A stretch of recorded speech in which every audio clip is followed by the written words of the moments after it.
all she ever had, but she treat her like trash. Her older brother locked up.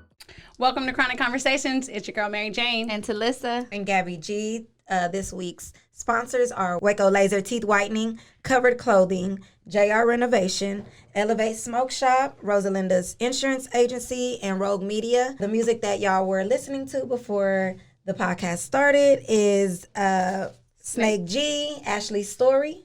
Yes, and I was featured in that music video, so the link will be in the description. Y'all can check that out. And ready for my Grammy. Yes, y'all don't want to y'all don't want to miss out on that one. Yes, because I was in Hollywood mode. We're here for it all. Yes, we have a special guest today. I've been hearing this name all my life, and to finally meet this guy is like a local celebrity. Mr. Vic Feazell, thank you so much for being here. Thank you, Mary Jane. It's great to be here with you and Gabby and Talissa. Yeah, it's good to be with all of you. It's a little tongue twister, but yeah, you got it. I've been listening to your podcast, and I just love it. I got to say, I respect you ladies a lot. I think you're creative. I think you've got a real niche going here, and I'm just wishing you the greatest success. And I'm going to continue to listen to you. I like it. Thank you. That means a lot. You're fun. I like the positive message, you know. What is it? Take care of each other? Yes. Yeah, I love that. That's just a good motto. And you've been taking care of people for a long time, haven't you? Trying to. Yes. Yeah. You were a DA for McLennan County, one of the youngest DAs in McLennan County history. I was, yeah.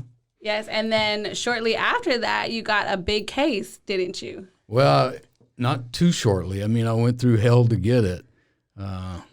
Oh, are you talking about the lawsuit or Henry Lucas? Henry Lucas. Oh, yeah, a big criminal case. Yes. Yeah. If you guys haven't seen Netflix, The Confession Killer, it's a 5-part series, and it explains all of it. Yeah. I come in toward the end of episode 2, and then I'm in all the others till the end. But, yeah, most people have heard of Henry Lucas. He confessed to 600 murders. Wow. While in the custody of the Texas Rangers. They made him confess to one that he did not do, and he's decided they're going to make me confess to one I didn't do, then I'll just confess to anything. And he did. And he started confessing to all these murders all over the country, and they were buying it. Not only were they buying it, they were helping him confess. They were letting him read the reports. They were letting him look at pictures. They were woodshedding him like crazy. Wow. After this was all over, we got all kinds of video and audio recordings of some of the, quote, interviews. It was just awful the way they were feeding him information. So did the confession stop once it hit your desk, or? Yes. Yeah. And was that more so because you just were like, this is full of crap? I dug my heels in the ground. They had him confess to the murder of a girl named Rita Salazar. And I read that confession. We had an investigator with the sheriff's office who was working with us back then. He read it, and it didn't make sense. It just didn't. And then we found out not only Henry had confessed, but his old running partner, Otis Toole, had confessed to that murder as well. And you put their confessions side by side, and they didn't match up at all. Rita and her boyfriend Frank had been out on a date. They ran out of gas on I-35. They were both kidnapped. Frank was shot down in Williamson County and left dead there. Rita was brought up to McLennan County, right there by Hewitt, and shot on the side of the road and left in a ditch there. So that's why my office had jurisdiction here in Waco. Okay, I got it. And in Otis's confession, he said that Frank and Becky Powell were in the car with him at the time. Frank and Becky were like 10 and 12 years old at that time. They were Otis's niece and nephew and had lived with Henry and Otis in Florida. So we checked on their school records. Those kids were in school. They weren't in a car helping with a murder. They were in school. Everything was just normal, you know. So I wouldn't do it. And the Rangers just kept calling me saying, let us come up. Let us plead him guilty.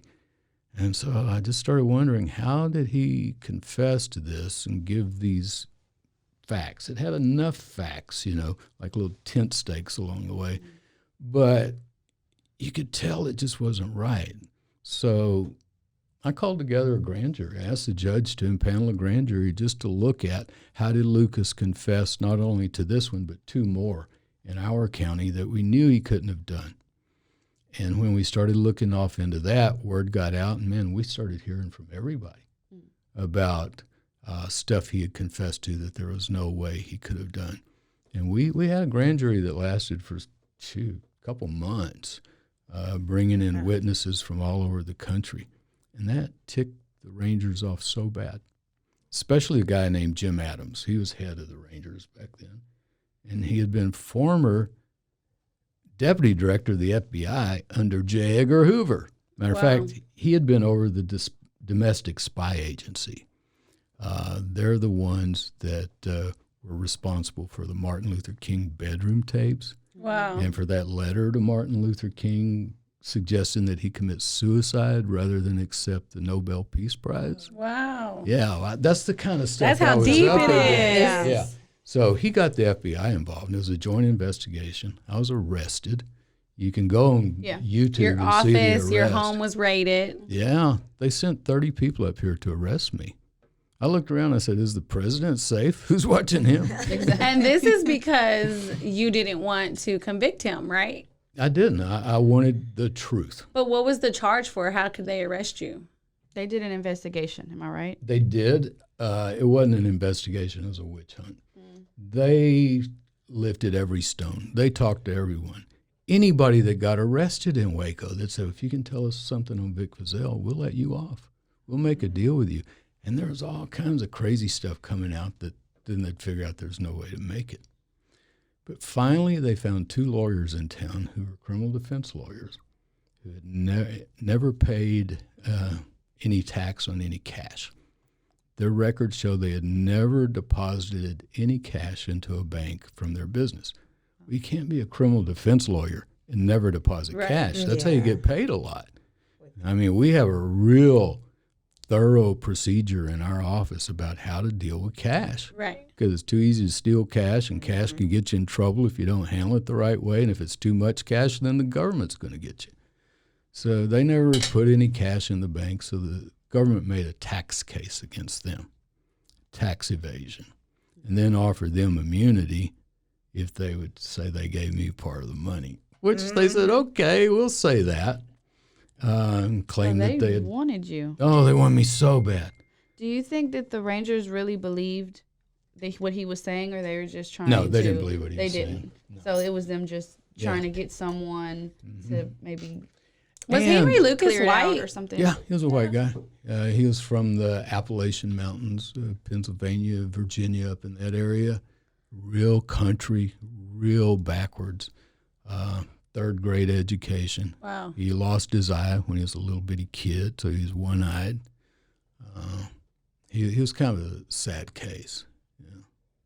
So, when did you ever speak to him directly? Oh, yeah. Henry Lucas, Gosh, we spent a lot of time together. Did he ever say thank you, or did he really? Yeah, but, because of what we did, George Bush, when he was governor, he commuted Henry's death sentence. Henry only had 1 death sentence out of all that. He commuted it to life. Didn't let him off. Just said, no, we're not going to put him to death.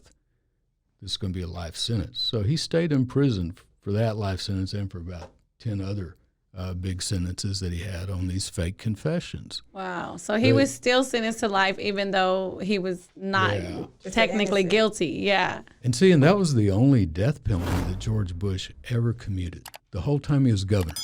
So he knew. Yeah. He knew.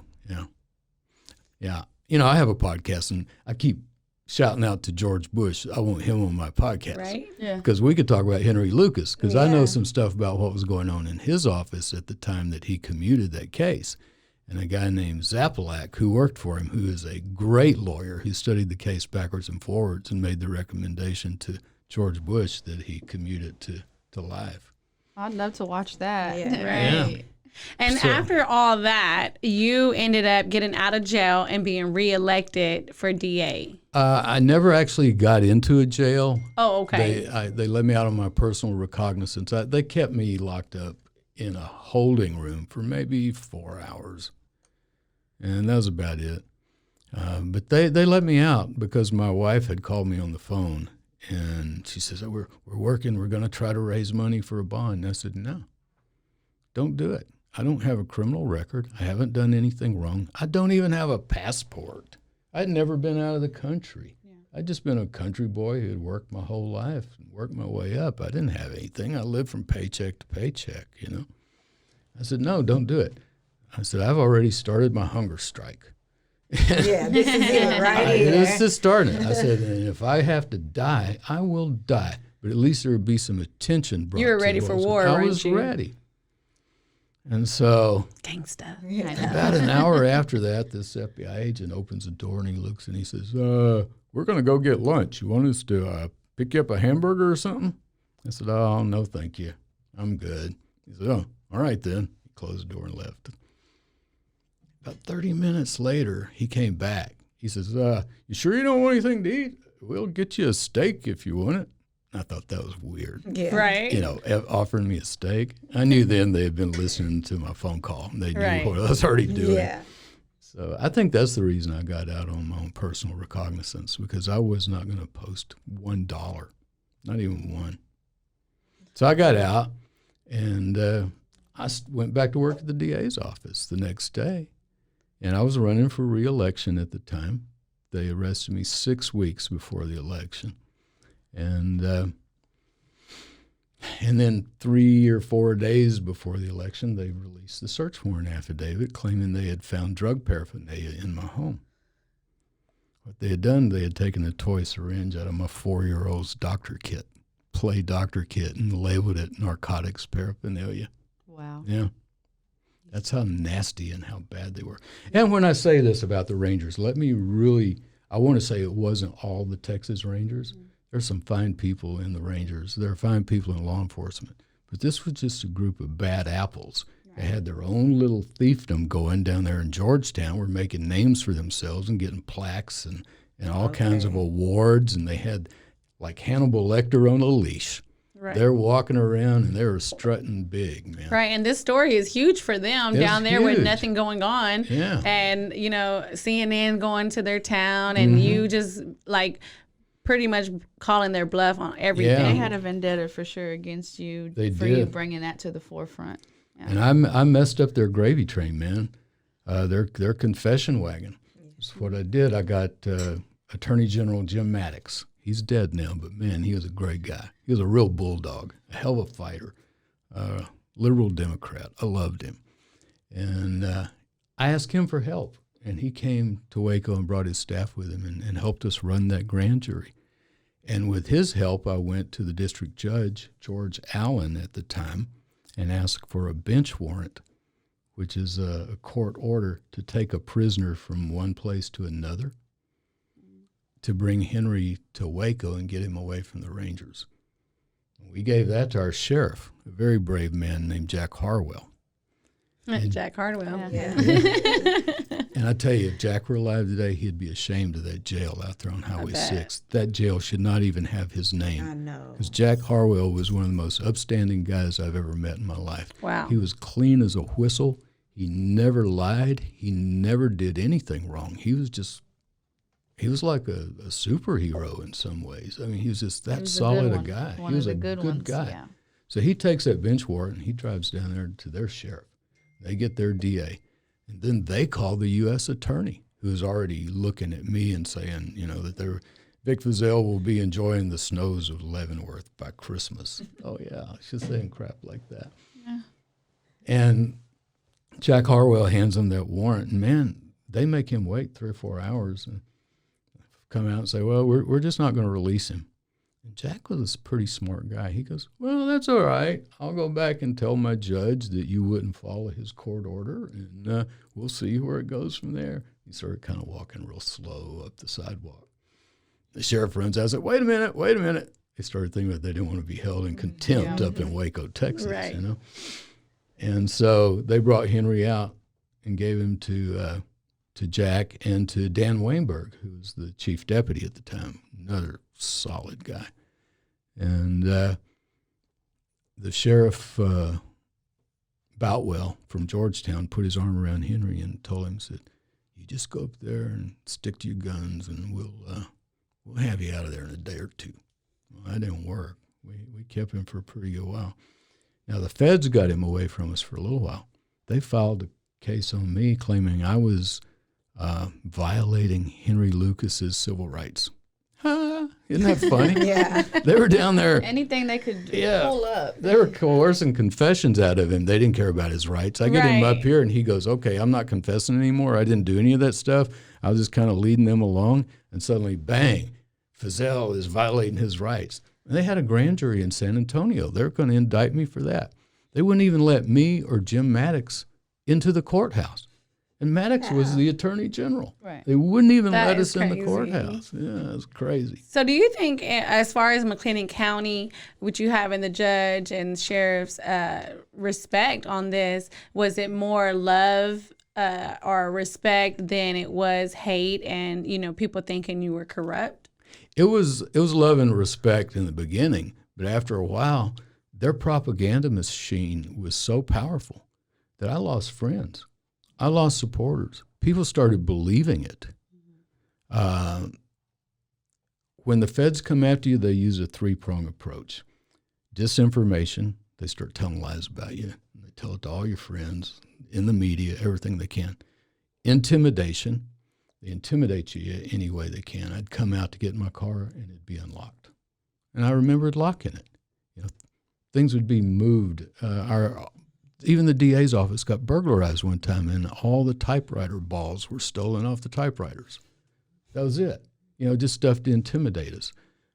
So disinformation, intimidation. The third thing is isolation. They make all your friends afraid to still be your friend. If I would go to dinner with someone, they'd get subpoenaed to the Austin grand jury the next week. Wow. Yeah. And be asked just fishing stuff like, do y'all own any businesses together? Yeah, so they arrested me and drug me off in handcuffs, man. I was looking at 80 years. 80 years. Did you think, though, when that was happening, that you could possibly, was that a thought, or did you just know, like, this isn't going to happen? No, I know how powerful the government is, and I know that innocent people get convicted all the time. I knew it was not only possible, but likely that I would be spending the rest of my life in prison. Wow. I'd already told my wife, I said, if they say guilty, they're hauling me off right then in leg irons. I'll never see you again. Yeah. I'll never see my son again. And I want you to divorce me and go on with your life. So the 80 years, what would that been? What charge was that? They had me charged with bribery and racketeering.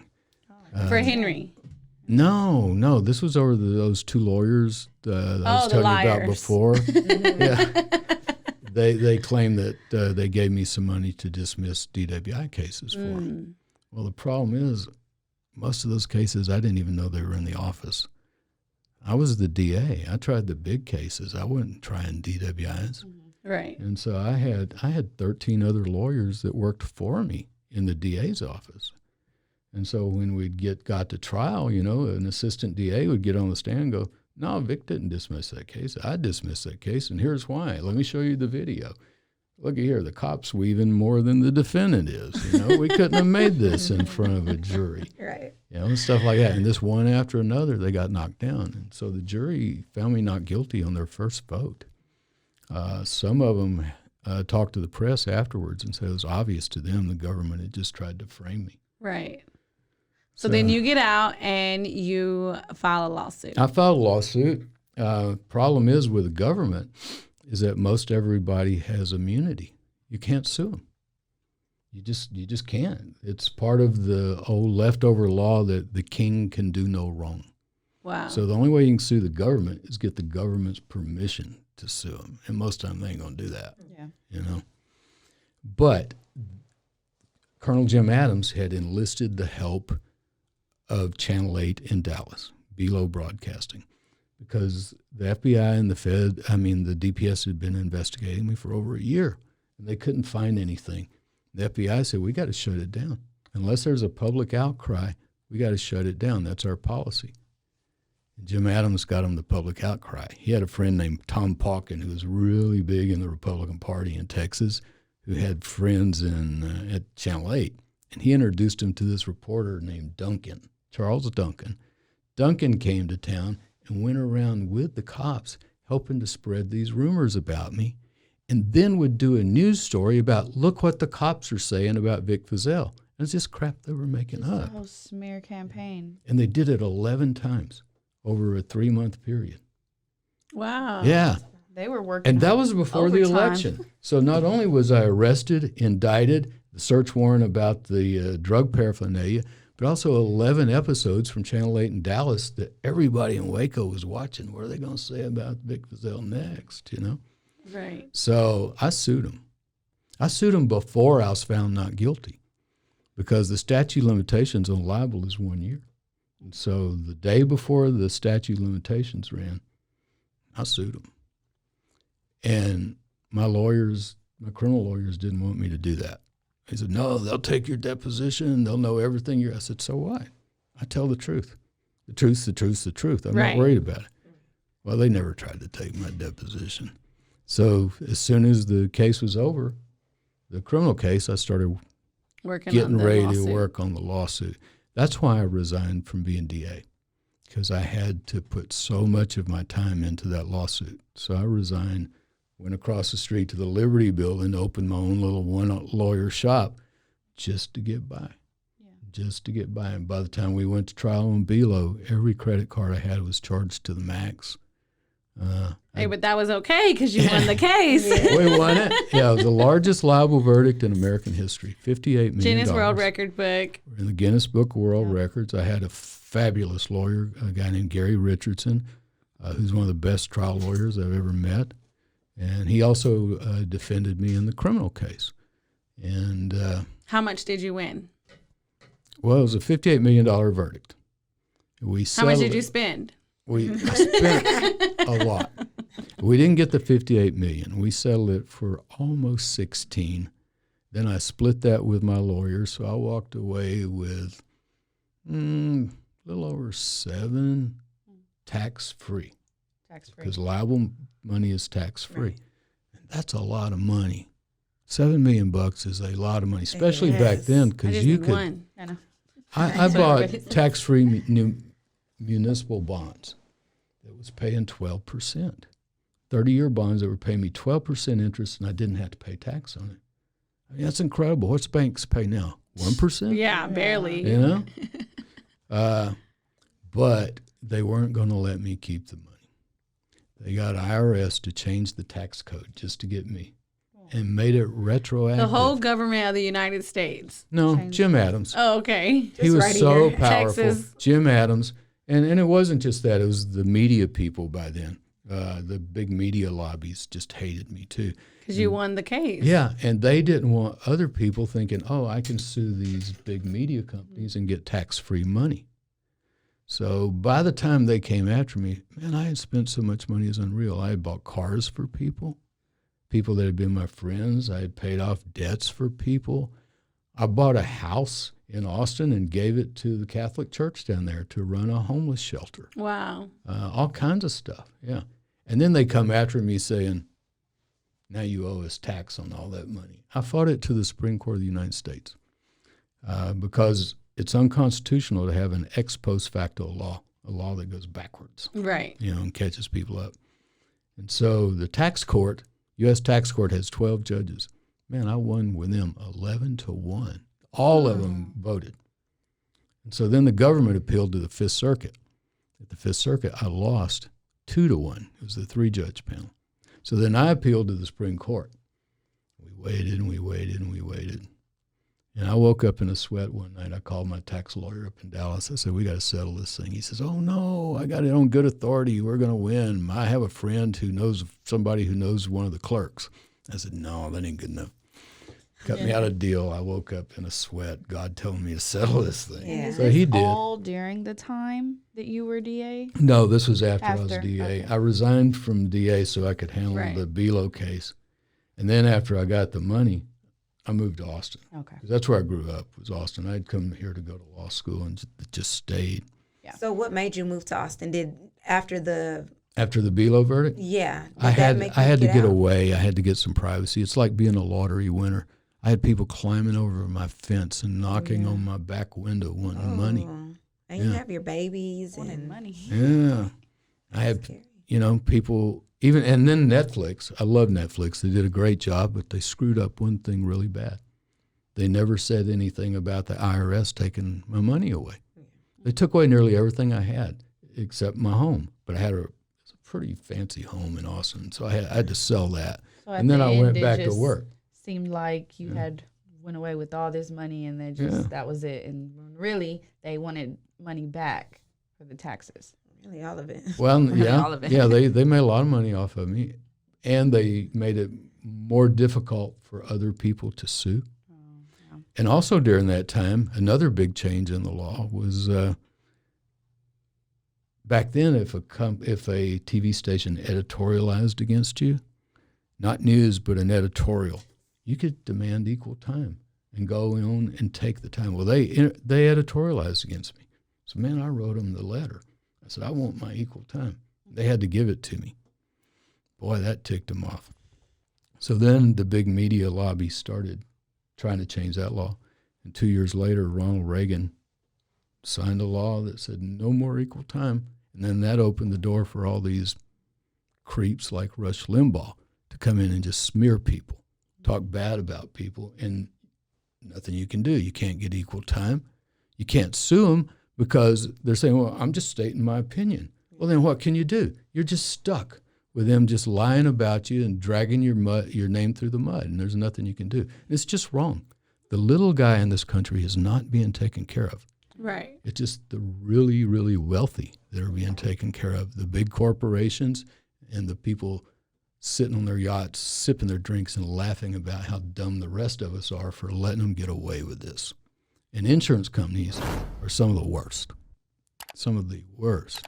Is that what got you into doing injury law? Car wrecks? Yeah. And because I don't like to charge people. I love everybody too much. I don't want them to take money out of their pocket and give me. So I like to go after the insurance company, and I get my money from the insurance company. I take it on a percentage. And I front all the expenses. And if we lose, I eat that. Okay. I eat it. I never come back to you and say, hey, you owe me $5,000 for the expenses in this case. I don't. I just go on down the road. Now, Jonathan's here with me today. He's my legal assistant and my media guy and all that. But Jonathan will tell you we don't lose very many of them, though. That's good. Yeah. That's good. So I like that. I like helping people who have been injured in car wrecks because the insurance companies are not going to treat them right. Right. And when we were at lunch the other day, I mentioned this to you. Everybody needs uninsured motorist insurance. Uninsured, underinsured. It's called UM/UIM. Okay. Your sponsor, if she sells car insurance, talk to her about it. Because there are so many people since the pandemic now that are driving without insurance. They don't have it. And if they run into you and break your leg, put you in the hospital for a few days, you can run up a medical bill of $50,000 in no time. Right. 2 or 3 days, easy. Right. If they do a bunch of imaging, it can be X-rays and $100,000. stuff, And then you're stuck with those bills. You have to pay those bills, not the guy that hit you, because he ain't got nothing. All he's going to get is a ticket for $100 for not having insurance. Yeah. But if you have UM/UIM, then your insurance will pay you if you get hurt in a car wreck and the other guy doesn't have insurance. And let me tell you, right now, that insurance is cheap because not many people use it because everybody is required to have $30,000 in Texas. That's not enough. It ought to be 50, but it's better than nothing. But if you're hit by an uninsured motorist, there's nothing on the other side. So you need to protect yourself, and you can get a lot of underinsured for $10 a month. Yeah. So, Vic, if you weren't a lawyer, what career path would you have it took? I don't know. I've been interested in all sorts of things. Were you always into law, or were you into politics or anything like that? No. I when I was young, I didn't even want to go to college because I didn't think I wanted to work inside. Then after a year of working outside, I decided working inside would not be so bad. Right. So that's when I'd been a janitor at Bergstrom Air Base Hospital. And I saw on TV that the Austin Police Department was taking applications. So I said, shoot. So I got a haircut and went down and applied. And they hired me. As a police officer? As a police cadet, yeah, because you had to go through training and all that. Yeah.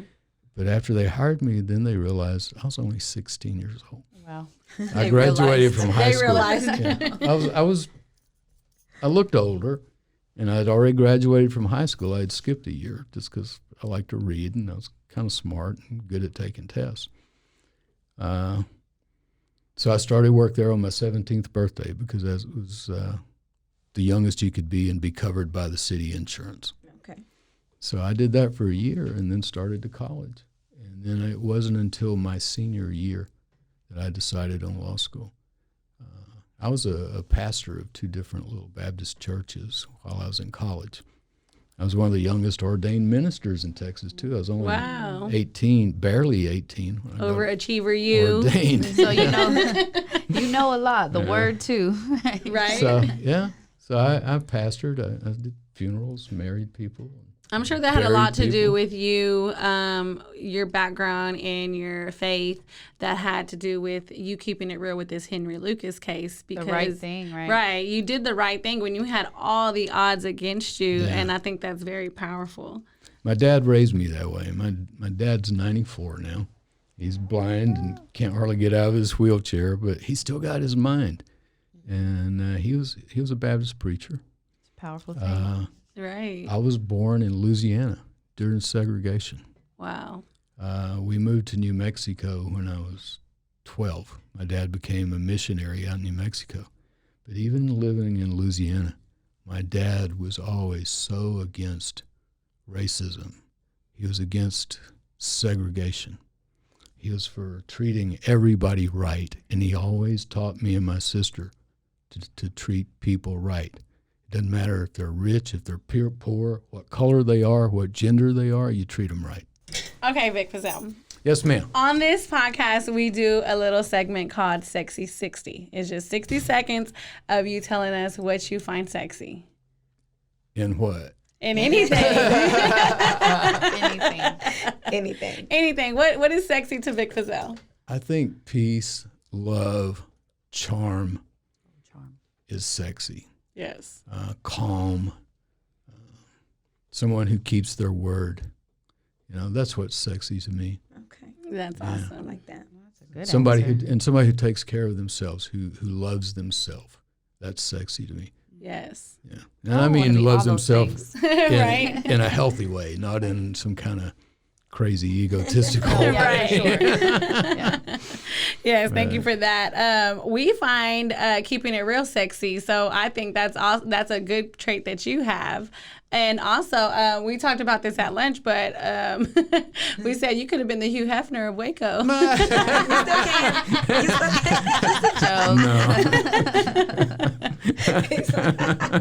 You got a boat? Look.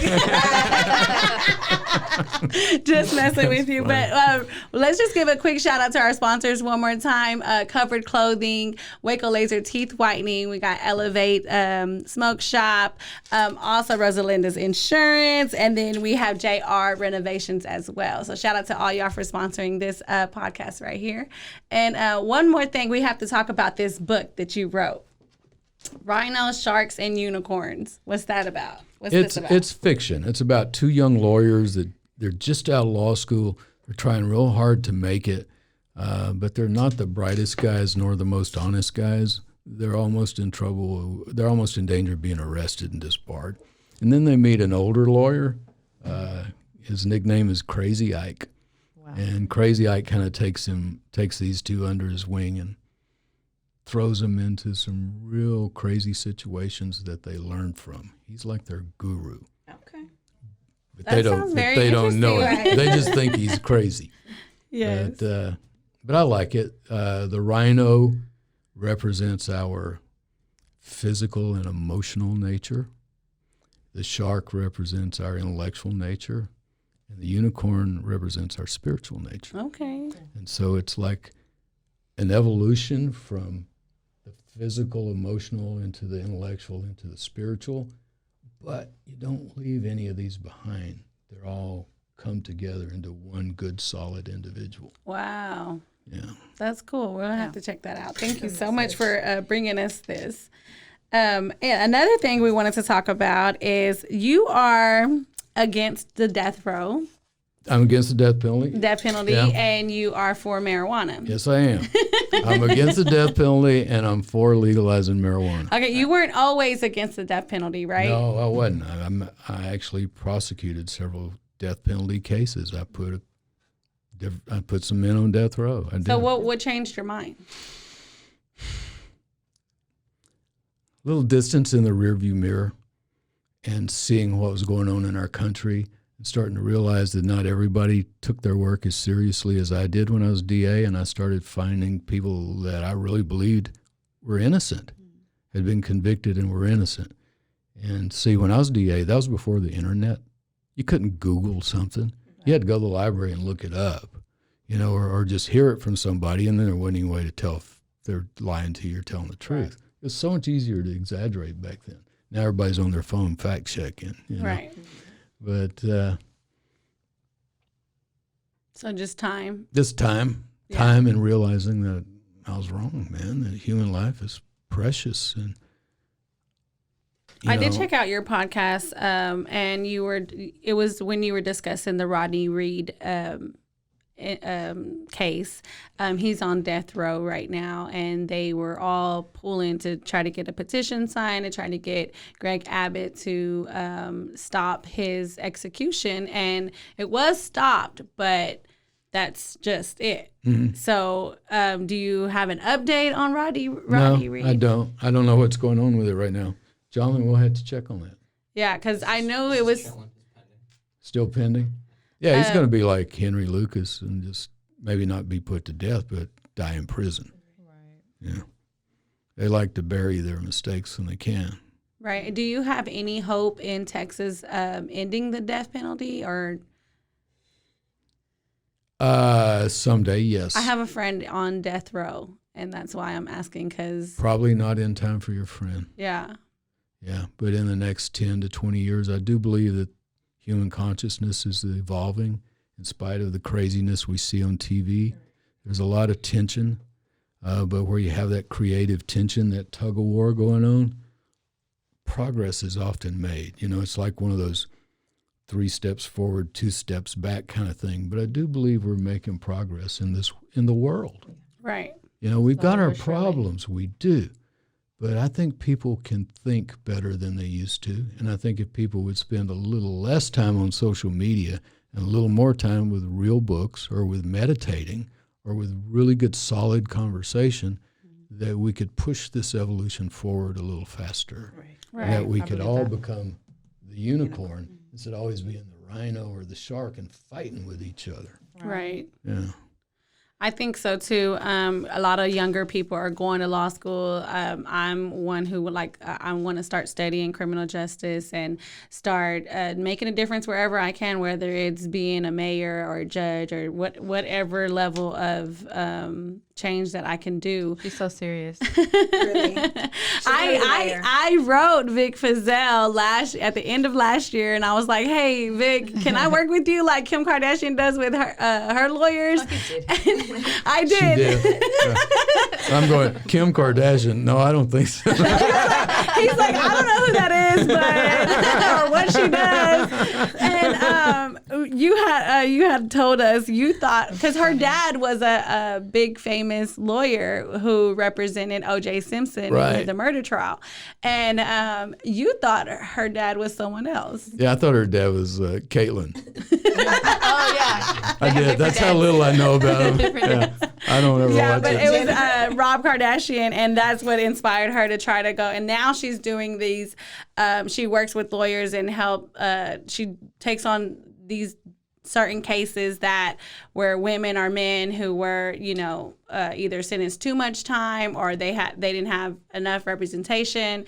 She's getting a lot of people out. She's even worked a little bit with Trump to get some people out as well. So I know a lot of people were criticizing her because she's not a lawyer. She, didn't go to law school and things like that, but she does have a law team and lawyers on her team that is helping these cases out. Well, Yeah. she's taking classes online, so she's doing it as she's. Yeah, she's like You know. interning, and in California, you can take the bar exam without ever going to law school. So I don't know if that's like that in Texas. We'll have to look that up. But no, okay. He's like, So I gotta go to law school, Texas different. or move to California. or Vic Feazell. We use your law degree. But yeah, I'm very much interested in making changes, especially with juveniles.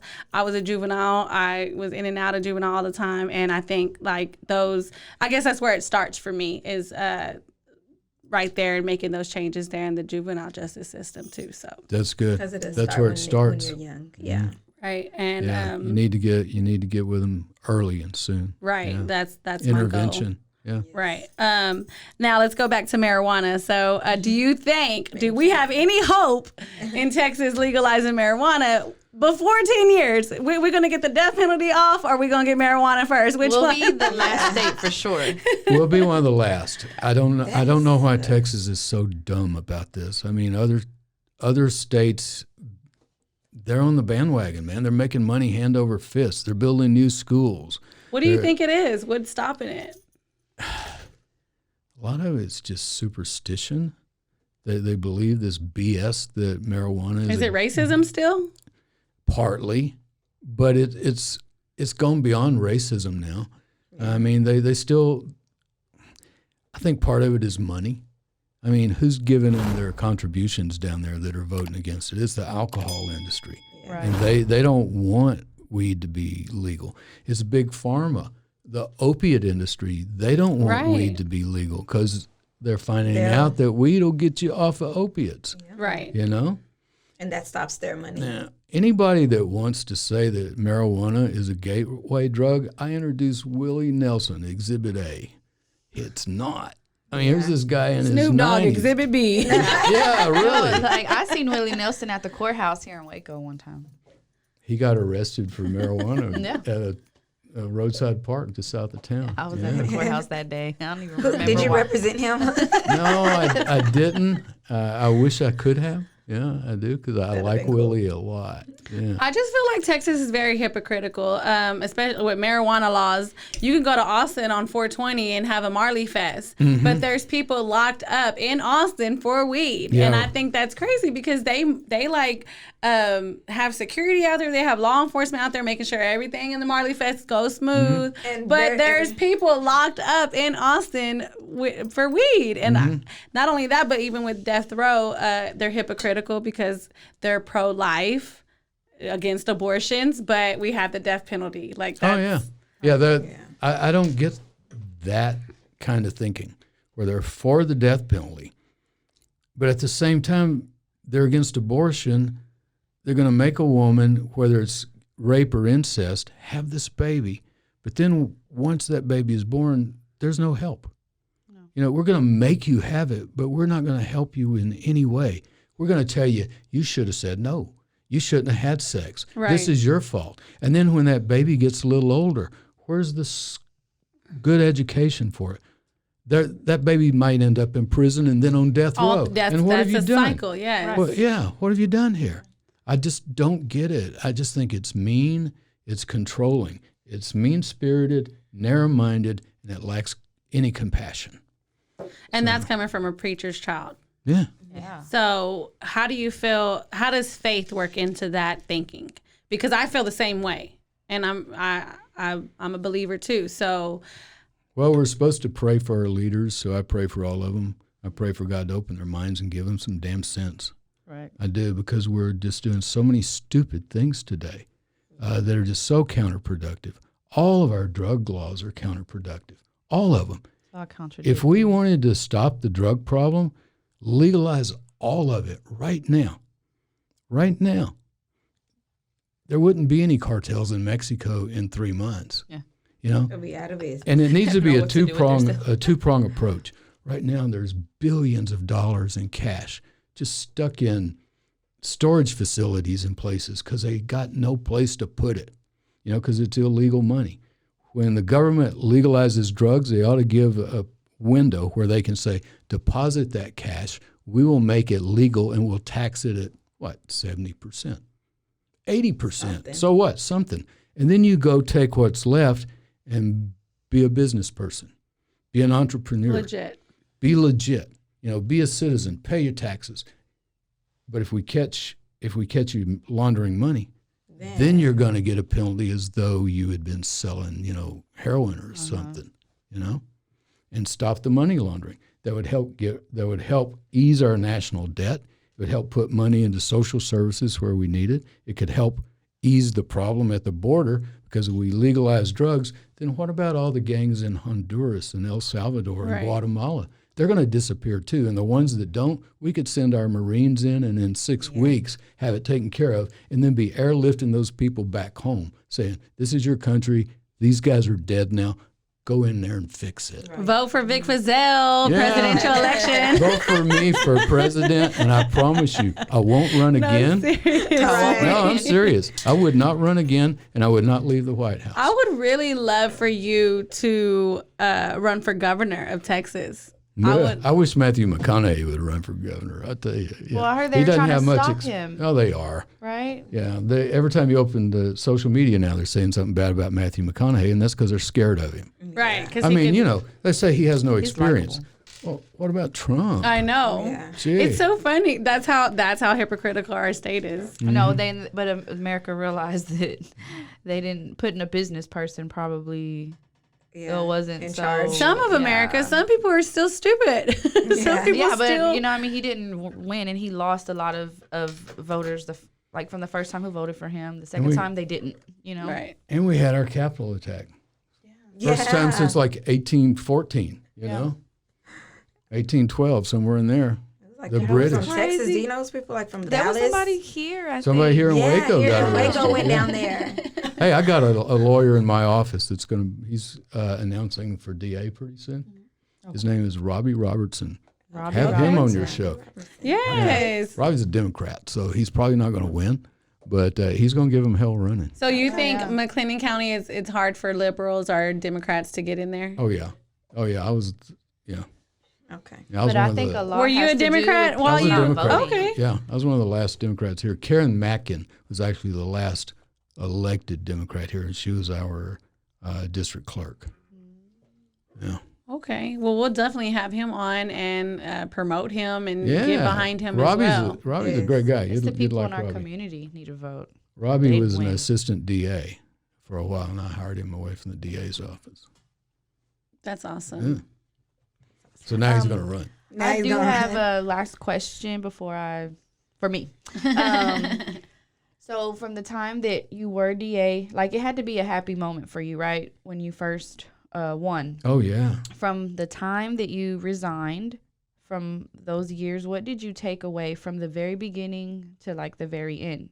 Because obviously in the end, it wasn't so sweet as it was in the beginning. Yeah, because he had to resign. Whether it's sweet or not, my takeaway was always have the courage to do what's right instead of what's easy. Oh, yeah. Because it's not always so easy. It's not to always do what's easy. right. Yeah. No, it's not. Sometimes it's really hard. Has anyone ever told you remind them of Bernie Sanders? No. You're like my Bernie in Waco. Yeah, he was real likable. A lot of people liked him. Yeah. Yeah, you remind me of him because he did the right thing too at a young age, and so were you when the odds were all against y'all. And I think that's awesome. Yeah. You should. If you're a politician and you've never been arrested, you ain't been trying, man. Right. Get arrested for doing something good. Good. Right. That'll tell you, right? That'll show your character. Yeah. Jim Maddox, before he was AG, he got arrested a couple times. So I've been arrested, so that's a good sign. It's a good sign. I think so. I'm halfway there. Or do I gotta get arrested after I do something good, right? No, it's all right. Trying to do just as long as you Mary Jane, have you been check arrested that for off something on your good? resume. As long as you checked it off. Well, it's for marijuana, so I think I can run for legalization. Yeah. It so needs to be. It would help a lot of our economic problems, and it would stop a lot of the violence on the street between police and minorities. Because a policeman sees minorities in a car and they think, they got weed. They got weed. Yeah, they see the air freshener, the little pine tree. Yeah. It's like, yeah. Mm-hmm. Yeah, and that doesn't help. It does not. Take it off. It doesn't Take it help. off, people. Take The that best down. thing you can do is never smoke in the car. Oh yeah, for sure. At Yeah. all. My rule is never break 2 laws at the same time, because that ups your chances of being caught. If you're speeding and smoking weed, they'll pull you over speeding and catch you with the weed. You know, if you got a burned out headlight, they'll pull you over, they'll catch you with the weed. Probable cause. It's better not to have that weed in your car. And if you got to smoke in your apartment and you're worried about other people smelling it, get you a paper towel, an empty paper towel roll. Here goes the tips. Look, I was just gonna go into that. And stuff it full of dryer sheets. And then when you exhale through that thing. You gotta show us, Vic. I can't do this. You gotta show us. People be walking by going, somebody's doing laundry, man. It's true.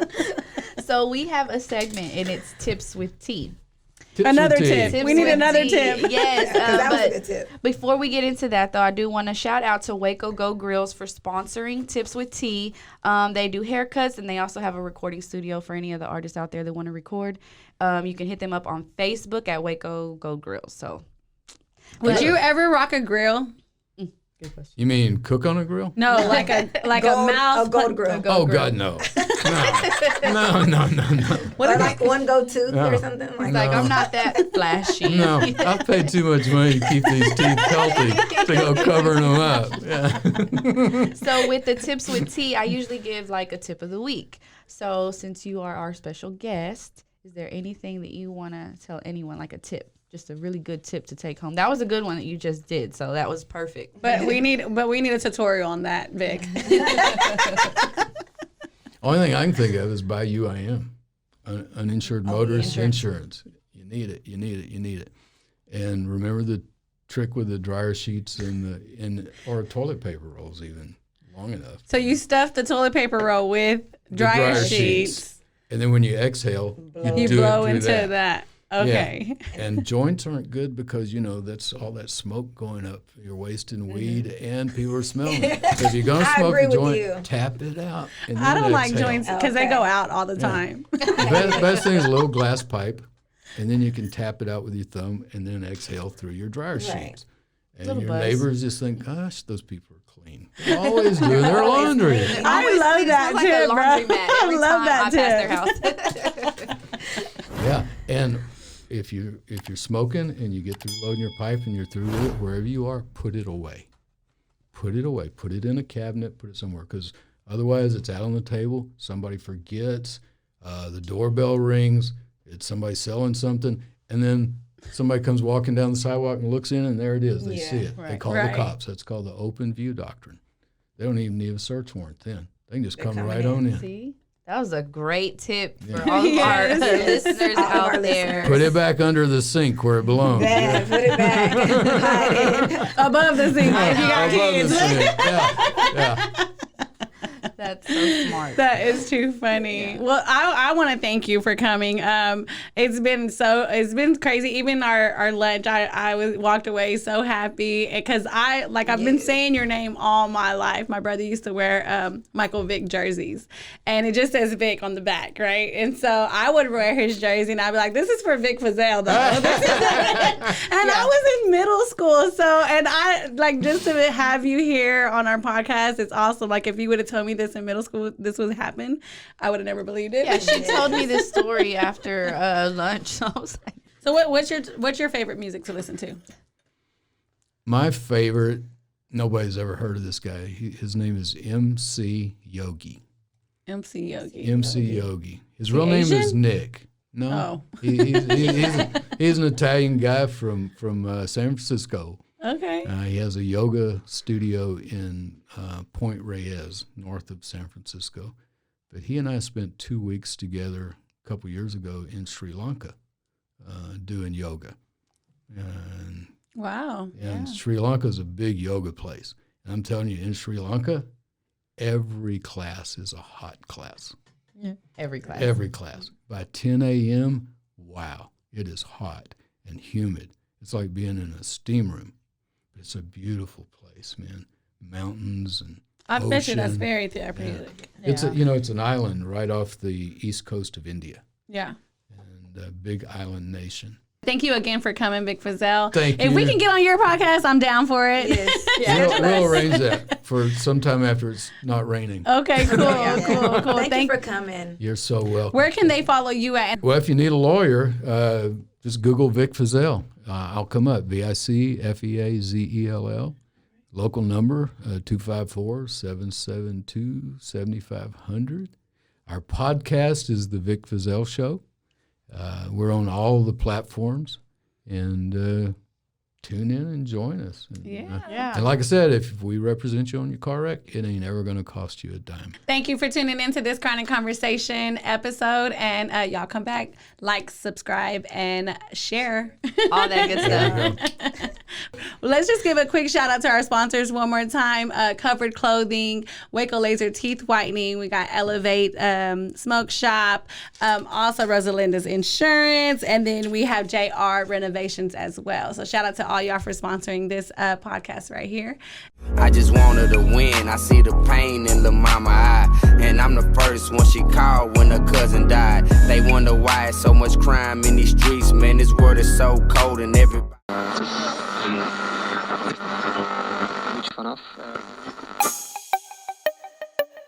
This has been a Rogue Media podcast.